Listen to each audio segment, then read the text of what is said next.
शादी कोशिश कर दी आवाज ना जावन। नमस्कार दोस्तों, जैसा कि आप लोगों को पता है अपने जो व्याकरण की क्लासेज है उसमें अपनी 2 क्लास हो गई, इसमें अपने स्वर कंप्लीट हो गए और आज हम जो व्यंजन पढ़ेंगे और आज व्यंजन को पूरा करते ही अपना वर्ण जो टॉपिक है वो समाप्त हो जाएगा।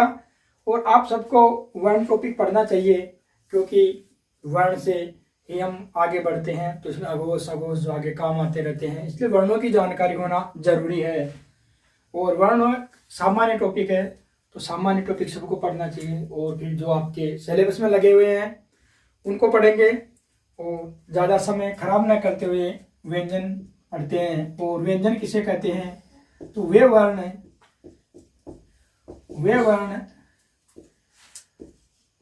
जिनका उच्चारण स्वरों की सहायता से हो,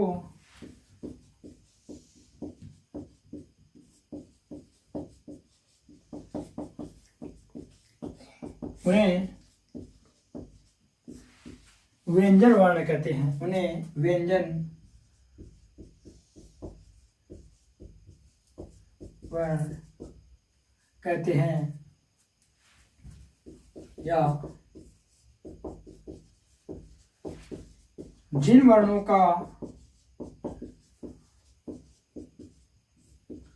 स्वतंत्र उच्चारण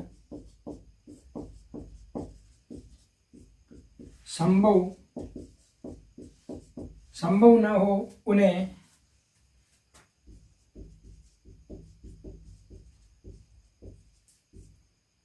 व्यंजन वर्ण कहते हैं।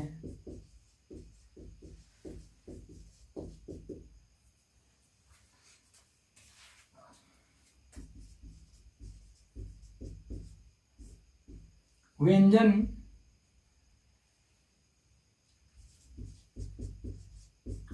वर्णों का वर्गीकरण 2 आधारों पर किया जाता है। पहला आधार है वो है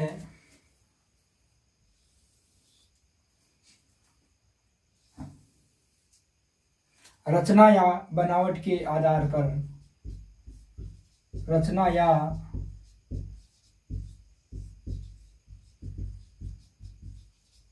बनावट के आधार पर। और जो अपना दूसरा है वो है उच्चारण स्थान की भिन्नता के आधार पर। उच्चारण स्थान की भिन्नता के आधार पर। और रचना या बनावट के आधार पर जो वर्णों का प्रकार है वो आप लोगों को पता ही होगा कि रचना या बनावट के आधार पर वर्ण 3 प्रकार के होते हैं। 2 आप यहाँ तक उतारेंगे और फिर हम पढ़ेंगे कि रचना या बनावट के आधार पर वर्णों का प्रकार।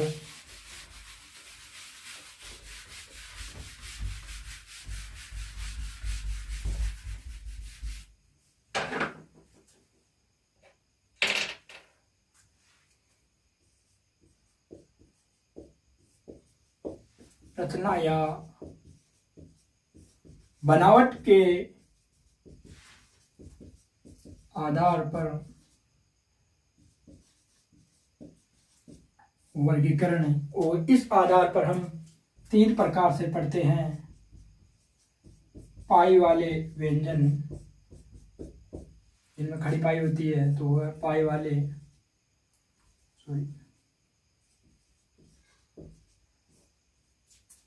दूसरे हैं पूंछ वाले व्यंजन जिनके अंत में पूंछ जड़ी सी होती है, उन्हें पूंछ वाले व्यंजन कहते हैं। और एक जो प्रकार है आपका वो है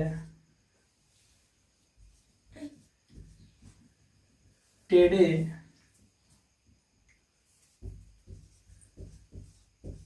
मेढ़े व्यंजन, जिनकी रचना टेढ़ी मेढ़ी होती है उन्हें टेढ़े मेढ़े व्यंजन कहते हैं। और पहला प्रकार पढ़ेंगे हम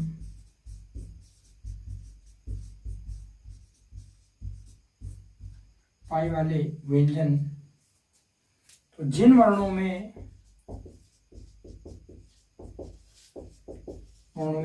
खड़ी रेखा जो होती है आपके पाई के समान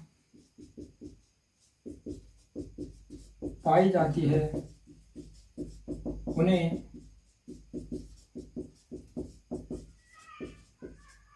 पाई वाले व्यंजन कहते हैं। उन्हें पाई वाले व्यंजन कहते हैं।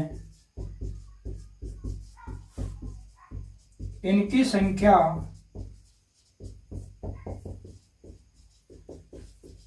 22 होती है।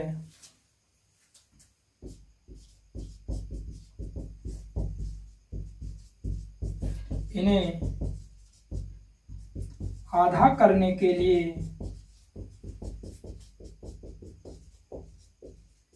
इनकी खड़ी पाई हटा दी जाती है। जैसे उदाहरण के तौर पे आप लोग लिखेंगे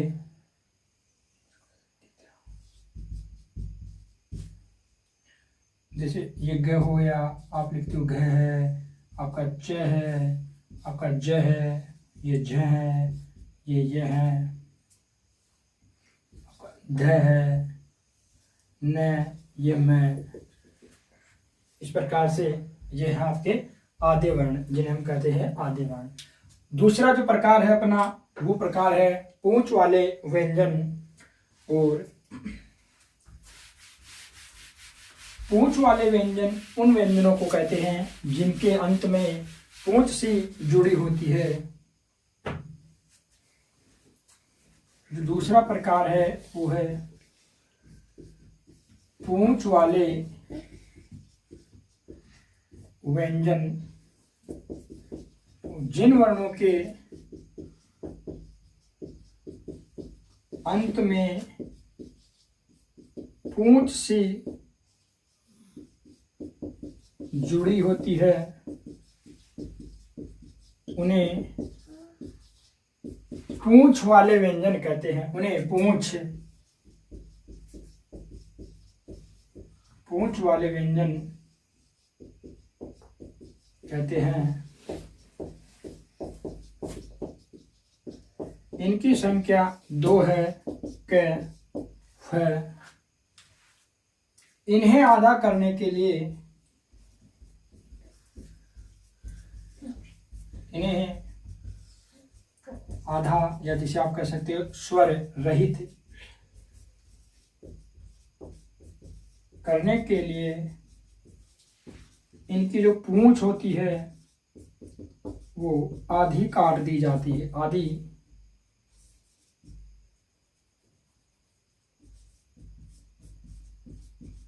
काट देते हैं या हटा देते हैं। जैसे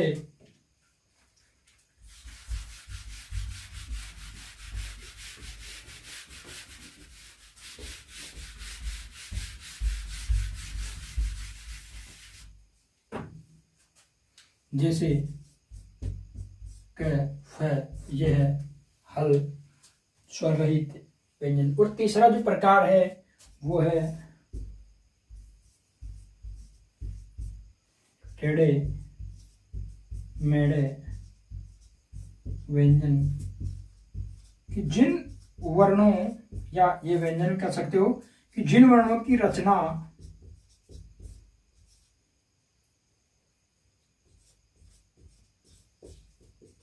टेढ़ी मेढ़ी होती है उन्हें टेढ़े मेढ़े व्यंजन कहते हैं। और इनकी संख्या 9 होती है।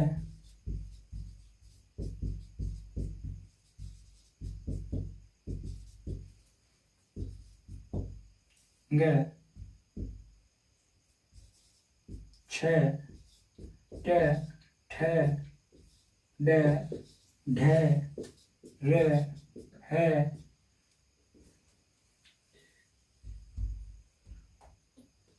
कोई कौन सा रहेगा ट छ ट ठ ड ढ रे है और एक कौन सा रहेगा पहले में है दूसरे में ट ठ ड ढ और एक है आपका द।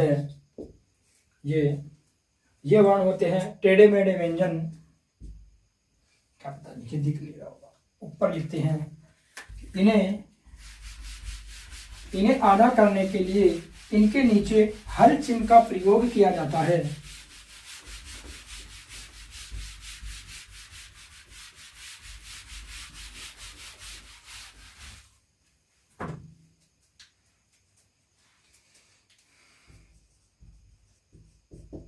इन्हें आधा या स्वर रहित करने के लिए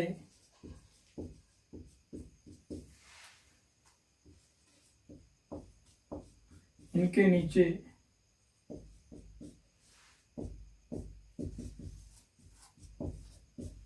हल चिन्ह का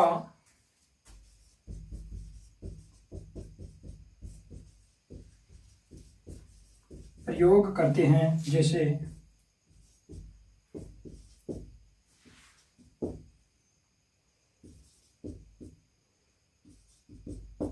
है र के तीनों रूप प्रचलित है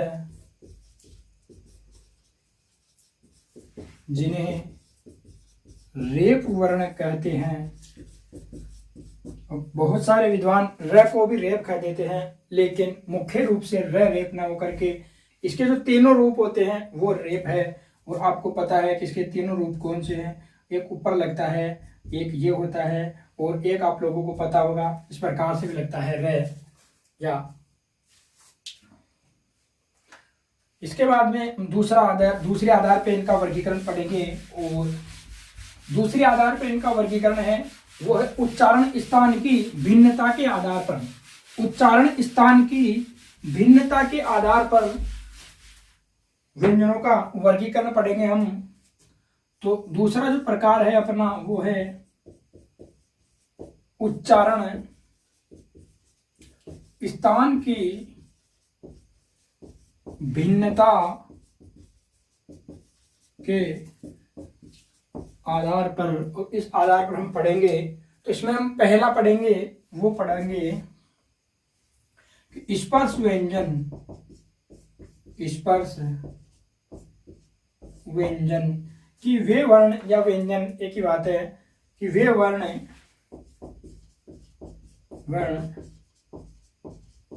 जिनका उच्चारण मुख के भिन्न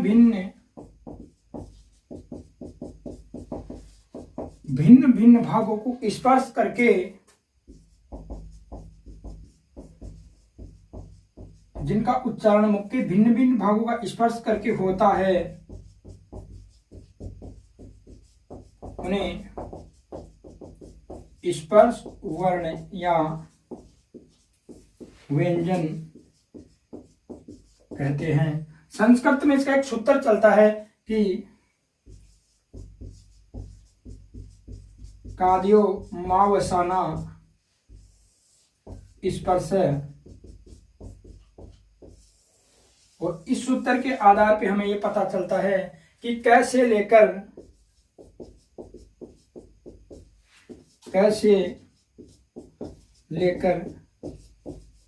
मैं तक के सभी 25 वर्ण, कैसे लेकर मैं तक के सभी 25 वर्ण स्पर्श व्यंजन कहलाते हैं। कि कैसे लेकर मैं तक के सभी 25 वर्ण स्पर्श व्यंजन कहलाते हैं। और इन्हें हम कहते हैं कादयो मावसाना स्पर्श है। इनकी संख्या 25 होती है। प्रत्येक वर्ग की प्रत्येक वर्ग का प्रथम वर्ण को उदित वर्ण कहते हैं। उदित वर्ण कहते हैं कि प्रत्येक वर्ग के प्रथम वर्ण को उदित वर्ण कहते हैं, जो अपने वर्ग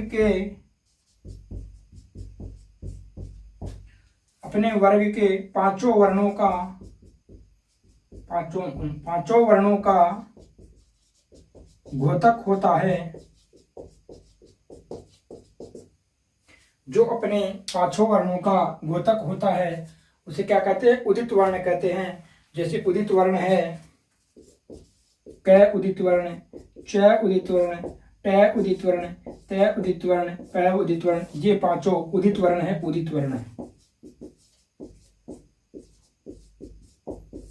क्योंकि ये अपने वर्ग, पूरे वर्ग के द्योतक होते हैं। क वर्ग, च वर्ग, ट वर्ग, त वर्ग और प वर्ग।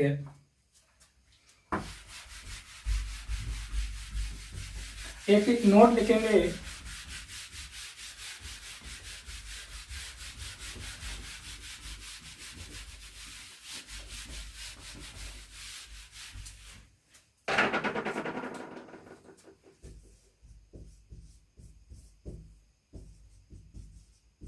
यदि क वर्ग का कोई वर्ण द्वित्व रूप में आ जाए और उसके बाद कोई पंचम वर्ण आए, कोई पंचम वर्ण का योग हो, तो उसे यम वर्ण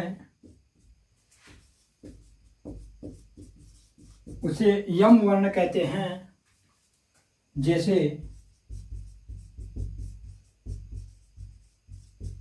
चिक्कण, तो ये पंचम है। सुगण है, दुग्गण है आदि।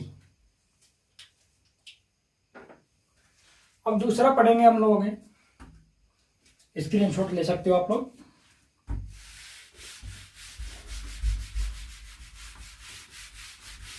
और स्पर्श के बाद में जो अपनी वर्णमाला में जो अपना सीधा सा कर्म आता है वो आता है अपना अंतस्थ।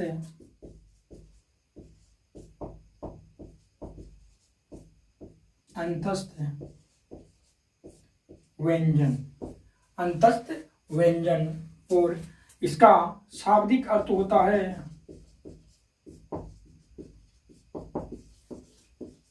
बीच में स्थित या मध्य में स्थित।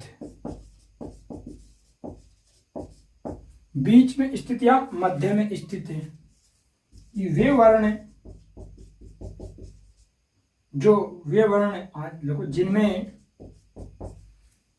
वे वर्ण जिनमें स्वर तथा व्यंजन दोनों के गुण पाए जाते हो उन्हें अंतस्थ व्यंजन कहते हैं।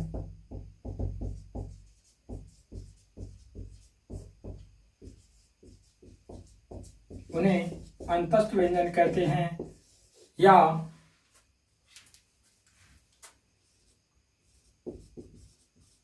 वे वर्ण जिनमें स्वर तथा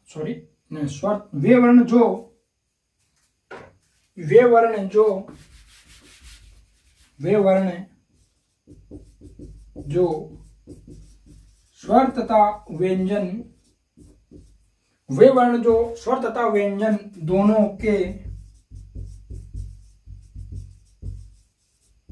मध्य में स्थित हो उन्हें लिखो, उन्हें ज्यादा सही होगा। उन्हें अंतस्थ व्यंजन कहते हैं। या एक परिभाषा और आती है इसकी, और वो है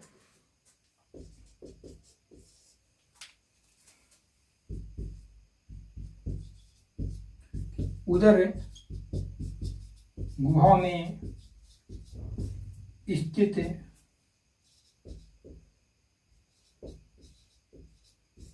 उदर गुहा में स्थित व्यंजन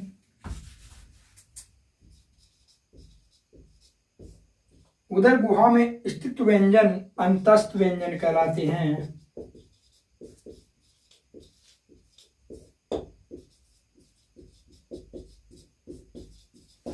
उदर गुहा में स्थित व्यंजन अंतस्थ व्यंजन कहलाते हैं। और अंतस्थ व्यंजनों की संख्या आप लोगों को पता है कि कितनी होती है, 4 होती है।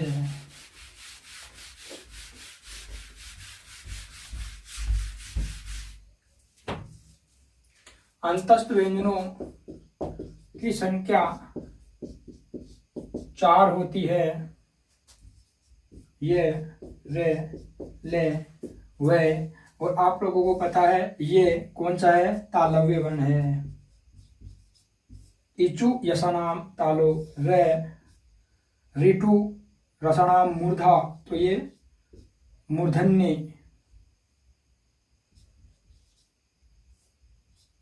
मूर्धन्य वर्ण है। ऋतु लसणाम दंते, तो ये दंते वर्ण है। और वकार से दंतोष्टे, तो ये दंतोष्टे वर्ण है। और कल का जो आपका क्वेश्चन था वो यहीं से था कि इसमें तालव्य और मूर्धन्य वर्ण भी होते हैं, और यह रलव्य को भी अंतस्थ कहते हैं। इसलिए जो अपना लास्ट का क्वेश्चन था उसमें दोनों ही ऑप्शन सही थे। तो आप जब भी वीडियो देखो तो उसको देखना कि कितना अच्छा क्वेश्चन था, क्योंकि अब की बार जितनी वैकेंसियां हैं उस आधार पे हम लोग तैयारी को थोड़े हल्के में नहीं ले सकते। इसीलिए ये चीजें भी आप लोगों को देखनी चाहिए। और इसके बाद में हम दूसरा पढ़ते हैं। अंतस्थ के बाद में जो अपना दूसरा प्रकार है वो है ऊष्म व्यंजन। वो है ऊष्म व्यंजन। तो ऊष्म का शाब्दिक अर्थ होता है ऊष्मा, गर्म हवा, गर्म हवा। तो वे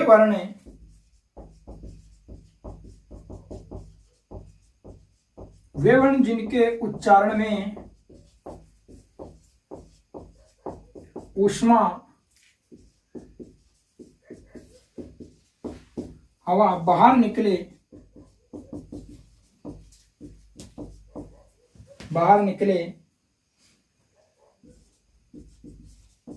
वे वर्ण ऊष्म व्यंजन वर्ण कहलाते हैं। इनकी संख्या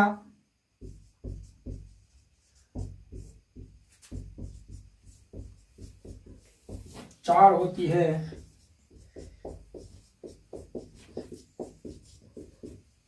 और ये आपको पता है वही तालव्य, मूर्धन्य, दंते, और ये आपका जो क्या कहते हैं है को अलिजिह्वा या फिर कंठे भी कहते हैं ना, जिह्वा मूल्य कहते हैं, जिह्वा मूल्य यह है। इसके बाद में हम देखेंगे, इसके बाद में जो अपना अगला वर्ण आता है, अगला प्रकार आता है वो आता है ऊष्म के बाद में हम पढ़ते हैं अयोगवाह। अयोगवाह या पहले हम पढ़ेंगे ताड़नझात। तो हम पहले पढ़ेंगे ताड़नझात व्यंजन।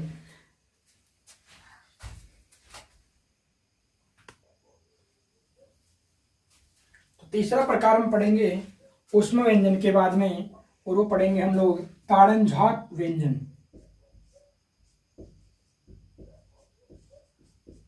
ताड़नजात, इसे आप कहते हैं द्विगुण द्विस्पष्ट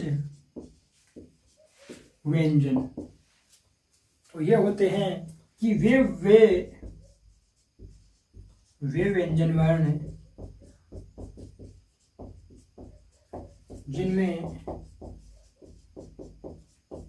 दो वर्णों के गुण पाए जाते हैं उन्हें द्विगुण व्यंजन कहते हैं।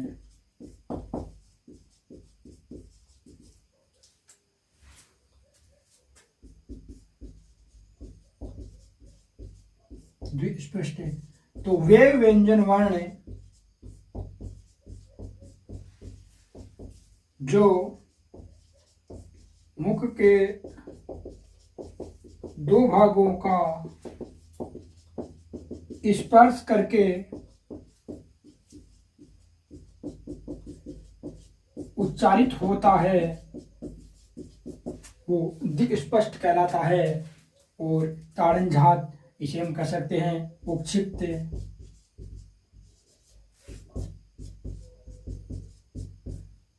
फेंका हुआ, उछलता हुआ। तो वे वर्ण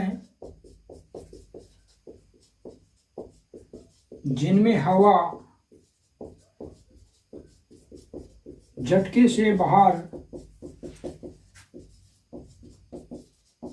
निकल जाए उन्हें उपक्षिप्त व्यंजन, फेंका हुआ, उछलता व्यंजन कहते हैं। और इनकी संख्या आप लोगों को पता है 2 होती है, जिन्हें आप लोग अढ़े कहते हैं।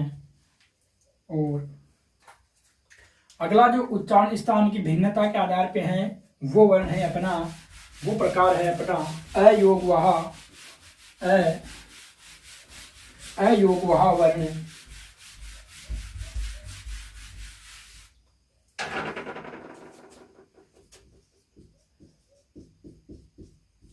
अयोगवाहा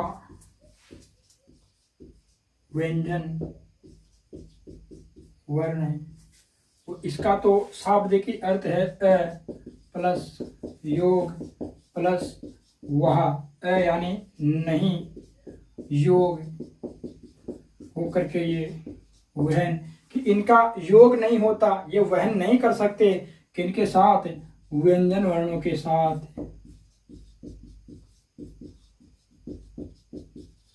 इनका वहन नहीं होता व्यंजन वर्णों के साथ। अयोगवा का अर्थ ये है, और देखो नाम भी व्यंजन है तो ये है, ये ध्वनियां, ये स्वराश्रित होते हैं, स्वर के आश्रित होते हैं। वे वर्ण जो न तो स्वरों की श्रेणी में और न ही व्यंजनों की श्रेणी में, न तो वे वर्ण न तो स्वरों की श्रेणी में आते हैं और न ही व्यंजनों की श्रेणी में आते हैं, उन्हें अयोगवाहा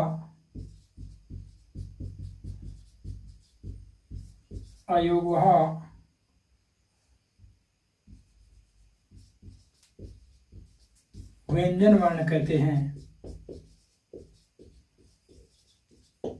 और इनकी संख्या 2 होती है। इनकी संख्या भी 2 होती है। और इसके बाद में फिर हम पढ़ेंगे जो अपना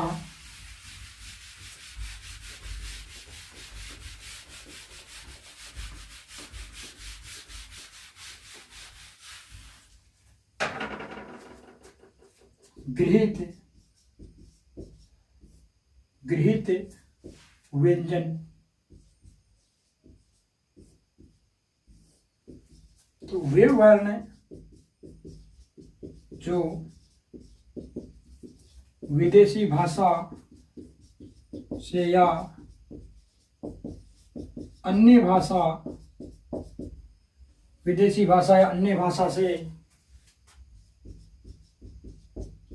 ग्रहण किए हैं या आ गए हैं तो इन्हें हो गए आगत। तो इन्हें आगत वर्ण या गृहीत वर्ण, तो ये व्यंजन पढ़े तो आप व्यंजन लिख लो, व्यंजन कहते हैं। इनकी संख्या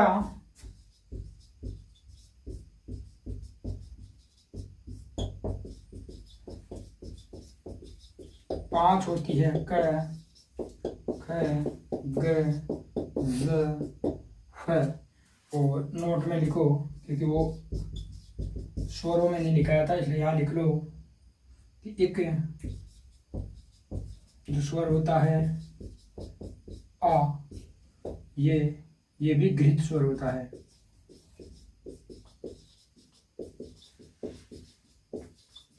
तो अगर आप लोगों से पूछे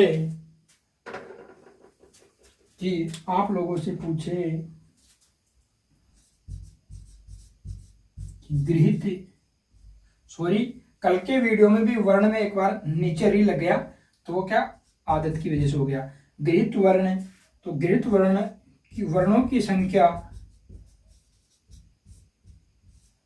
तो संख्या है 6, क्योंकि इसमें 5 तो आते हैं आपके व्यंजन और 1 आता है आपका स्वर, और बराबर हो जाते हैं 6 व्यंजन और 6 वर्ण, सॉरी 6 वर्ण। और ये 6 वर्ण, अगर वर्ण पूछे कि गृहीत वर्ण कितने हैं तो आपको 6 बताने हैं, गृहीत व्यंजन पूछे तो 5 बताने हैं, और गृहीत स्वर पूछे तो 1 बताना है। जो एक कॉलेज डॉक्टर में आप लोग लिखते हो वह है।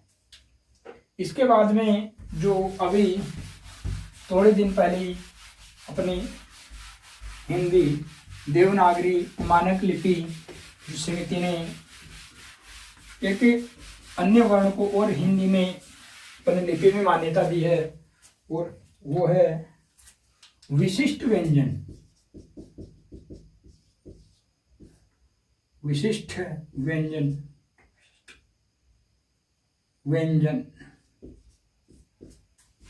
और उसकी लिखावट भी कुछ ऐसे ही है। ये विशिष्ट व्यंजन इस प्रकार हिंदी में कुल वर्ण कितने हैं तो 53 है। हिंदी में कुल वर्ण कितने हैं 53 है। इन 53 में स्वर 11 प्लस व्यंजन, वो भी कौन से, मूल व्यंजन 33 प्लस 2, अयोग वहा 2 प्लस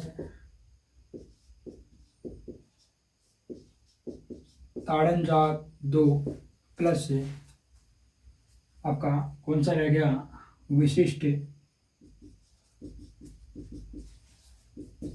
1। तो देखो 33 + 44 45 46 67 48 49 और 50 51। तो 2 कौन से बचे आपके, स्वर 11, व्यंजन 33, अयोगवा 2, ताड़न जात 2 और विशिष्ट और साहित्य आपके 4 बच गए।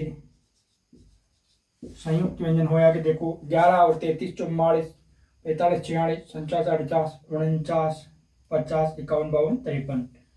तो ये हो गए आपके 53 वर्ण। और इसमें एक और पढ़ेंगे जो अपना रह गया, वो वर्ण पढ़ेंगे संयुक्त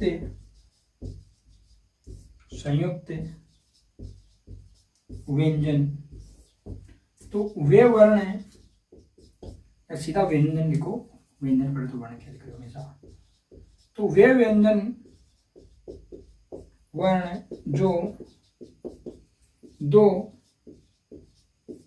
व्यंजन या 2 वर्णों की सहायता से, सीधा लिखो 2 वर्णों के योग से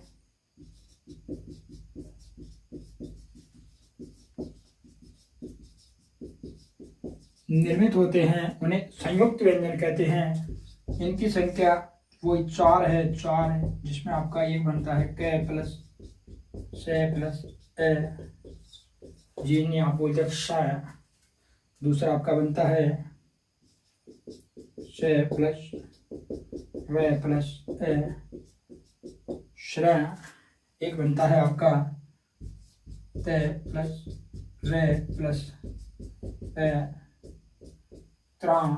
और एक बनता है आपका जे प्लस ए प्लस ए और आपका बनता है जे। शायद तो ये देख रहा था आगे के जे। वैसे आप लोगों को पता है ज्ञानी वाला से बोलते हैं हम लोग, ज्ञानी वो ज्ञान होता है जे कैश त्रय और ज्या। ये संयुक्त व्यंजन है। इसके बाद में हम पढ़ेंगे व्यंजनों के जो कुल कुछ अन्य प्रकार और रह गए हैं, जो शायद अभी 30 मिनट और लगेंगे। उसके बाद आज व्यंजन पूरे करके ही इस क्लास को विराम देंगे, ताकि कल से हम अपनी जो संधि टॉपिक है या जो भी अपने फर्स्ट ग्रेड में भी लगा हुआ है उन टॉपिकों को जल्दी से जल्दी कवर अप करके रीड और सेकंड ग्रेड की ओर भी थोड़ा ध्यान दें। तो हम एक पढ़ते हैं प्रकंपित।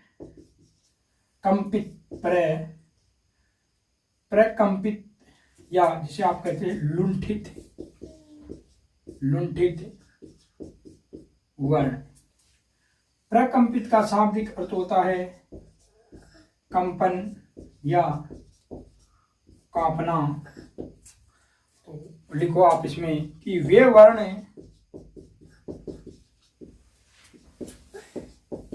जिनके उच्चारण में जीभ में कंपन हो उन्हें प्रकंपित वर्ण कहते हैं। और इनकी संख्या है 1 या लुंठित। इसका शाब्दिक जो अर्थ होता है वो है लुढ़कना, लुढ़कना।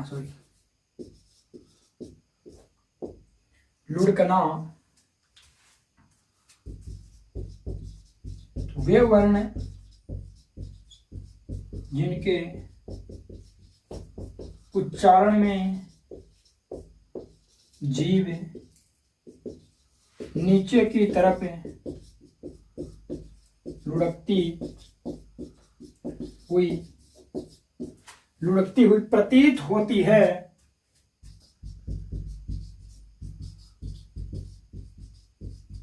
उन्हें लुंठित वर्ण कहते हैं। संख्या है आपकी वही रह। इसके बाद में दूसरा हम पढ़ेंगे, वो पढ़ेंगे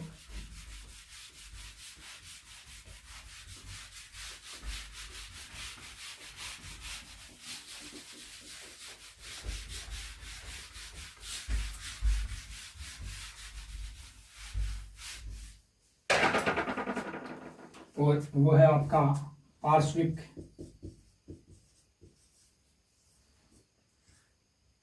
पार्श्विक जैसे बोलते हैं वर्त से वर्ष व्यंजन।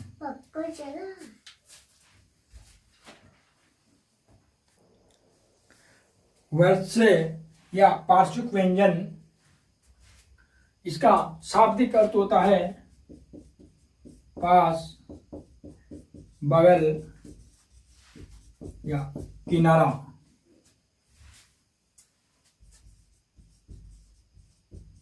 वे वर्ण जिनके उच्चारण में हवा मुख के किनारों से, पास से या झिकते बगल से निकल जाए,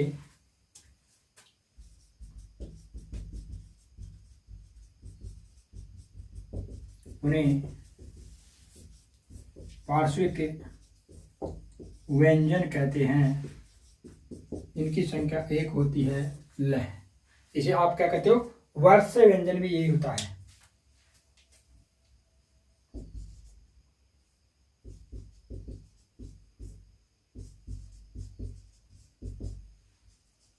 इसका अर्थ होता है मसूड़ा।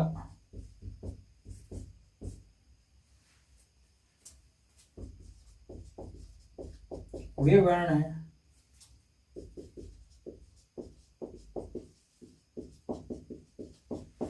जिनके उच्चारण में हवा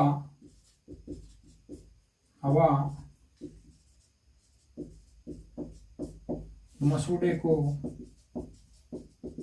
स्पर्श करे वो वर्ष व्यंजन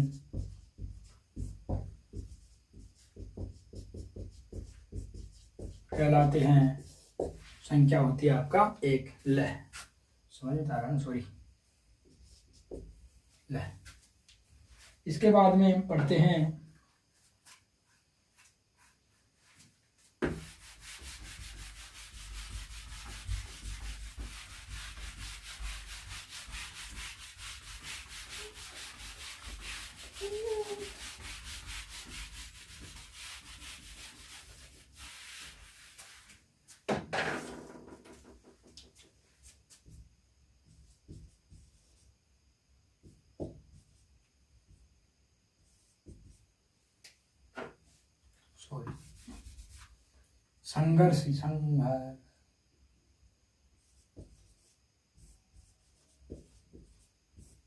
संघर्षी व्यंजन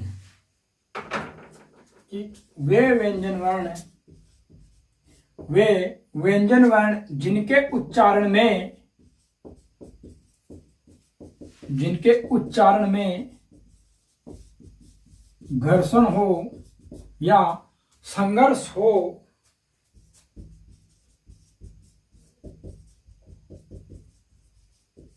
उन्हें संघर्षी व्यंजन कहते हैं। और इनमें ये सभी व्यंजन आते हैं जिसे हम लोग क्या कर सकते हैं, ये ऊष्म व्यंजन भी कहते हैं। इन्हें हम क्या कहते हैं, ऊष्म व्यंजन भी कहते हैं। एक होते हैं स्पर्शी और संघर्षी।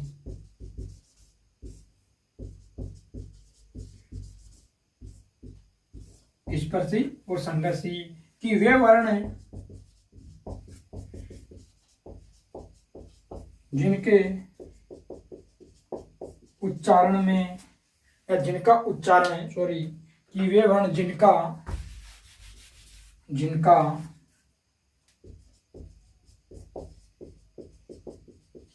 उच्चारण है मुख के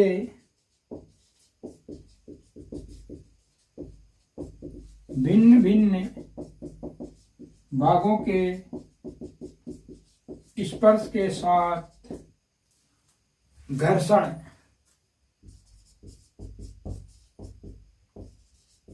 घर्षण भी उत्पन्न करे, उन्हें स्पर्शी संघर्षी व्यंजन कहते हैं। इनकी संख्या भी 4 होती है।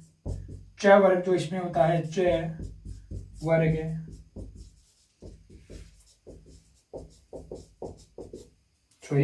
4 ही होती है इसकी। वैसे वर्ग बोले तो इसमें पूरा भी आ सकता है, ये पंचम में भी जाता है, लेकिन मुख्य 4 ही होती है। तो इस प्रकार अपने पास में अब जो आगे प्रकार बचता है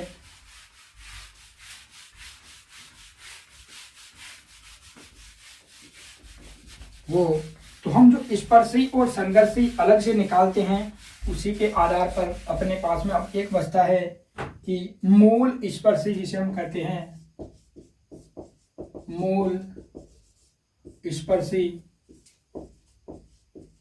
व्यंजन। तो उनकी संख्या 16 होती है, जिसमें आपका क वर्ग, ट वर्ग, त वर्ग और प वर्ग के प्रथमा 4 अक्षर, प्रथमा 4 वर्ण, क्योंकि अक्षर तो बोल ही नहीं सकते, तो प्रथमा 4 वर्ण आते हैं। सभी विद्वान स्वीकार नहीं करते मूल स्पर्शी को, लेकिन जो हम स्पर्शी और संघर्षी में जो 6 वर्ग को बाहर निकालते हैं तो फिर बाकी ये बच जाते हैं। इसीलिए आप लोग इसको भी लिख सकते हो, जैसे नहीं तो नोट लगा के लिख लो, क्योंकि मान लो कभी पूछ ही ले, क्योंकि बहुत सारे विद्वान स्वीकार करते हैं कि स्पर्शी और संघर्षी इन्हीं स्पर्शियों में से निकलता है, इसी कारण इसको स्पर्शी और संघर्षी भी माना जाता है। तो आप लोग लिख सकते हो, क्योंकि रिस्क नहीं लेना, इस बार सीटें थोड़ी कम है तो रिस्क कतई नहीं लेना। और फिर पहली बार मैं भी पढ़ा रहा हूँ तो कुछ अच्छा ही पढ़ाने की कोशिश है। और इसके बाद में अपना आता है एक से प्रवाह है, या जिसे हम कहते हैं संघर्षहीन व्यंजन। तो वे व्यंजन वर्ण जिनके उच्चारण में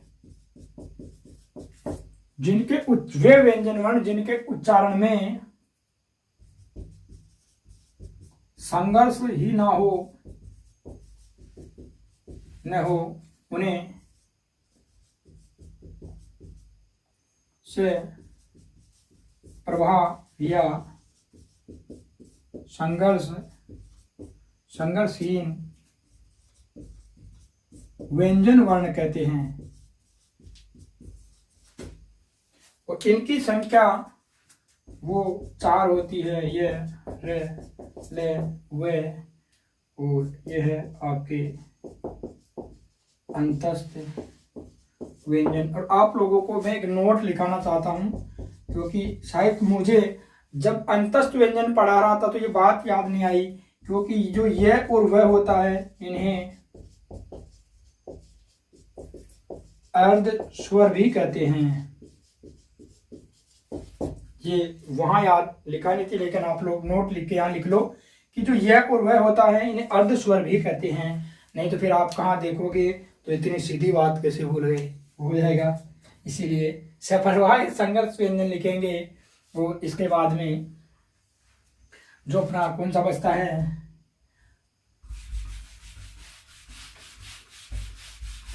और फिर उस क्लास को हम आज यहीं समाप्त करने की कोशिश करेंगे, क्योंकि बहुत ज़्यादा समय भी हो गया है। अभी शायद रात के लगभग 11:30 हो गए हैं, तो इसीलिए ज़्यादा समय न गवाते हुए और आज की क्लास को हम यहीं समाप्त करते हैं। और पढ़ते रहिए और अच्छे से तैयारी करते रहिए। प्रभु से, माँ सरस्वती से आशा है कि इस बार आप सब भी बेरोजगारी के आलम से मुक्त हो, क्योंकि बेरोजगारी का आलम बहुत बड़ा है। और यही है कि इसी कारण बेरोजगारों को जो बहलाता फुसलाता है वो उधर ही चले जाते हैं। जैसे मानो मैं भी आप लोगों को अपने चैनल की ओर खींचना चाहता हूं, तो बेरोजगार है, उसको आवश्यकता है गवर्नमेंट जॉब की, इसलिए बेचारा क्या करेगा, वो देखने आएगा। इसलिए आप लोगों को विश्वास रखो कि जो हम मैटर देंगे, जो भले कितना तोड़ा ही मिले, लेकिन एकदम ऑथेंटिक देंगे। क्योंकि जो मैं आपको पढ़ा रहा हूं वो कामता प्रसाद गुरु